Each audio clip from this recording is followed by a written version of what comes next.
numéro 3. Ton père a une somme d'argent. Les 2/5 de cette somme est de 7400 ouguiya. Quelle est cette somme que dispose ton père?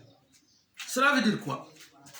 Cela veut dire que ton père a de l'argent, soit dans sa poche, soit dans son sac, quelque part, c'est son argent. Les 2/5 de cet argent-là est de 7400. Est-ce que c'est tout l'argent? Non, bien sûr, ce n'est pas tout l'argent. Ce sont les 2/5 seulement de l'argent qui représente 7400. Maintenant, on vous demande, cet argent est de combien?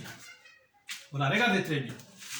Si vous avez ces charges d'exercice, il faut d'abord savoir que les 2/5, ce n'est pas la fraction totale. Pour ça, vous dites,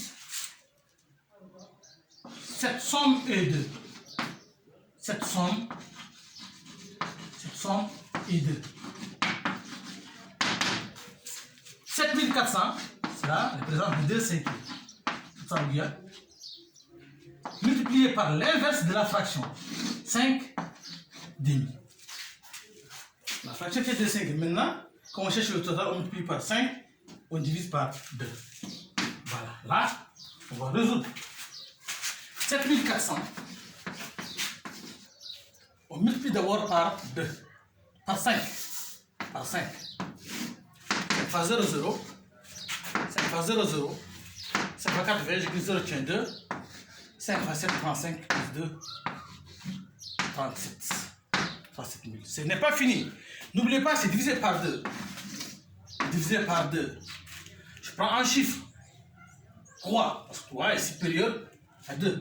Si vous avez un chiffre supérieur ou égal au diviseur, vous vous arrêtez là-bas. Sinon, vous avancez encore 2 chiffres. Là, on a 3. 3 est suffisant. 3 divisé par 2 égale 1. Enfin, 2, 2. Autour de 3, j'abaisse le 7. Chiffre suivant, 7. Ça fait 17. 17 divisé par 2, 2. On a 8 fois. 8 fois 2, 16. Autour de 17, il reste 1. J'abaisse le chiffre suivant, 10, 0. 10, il y a combien de fois? Il y a 5 fois. 5 fois 2, 10. Il reste 0. J'abaisse le 0 suivant. Il y a 0 fois. 0 fois 0 égale 0. J'abaisse le 0 suivant. Il y a 0 fois. On s'arrête là. Donc, il y a 18 500 ouguiya.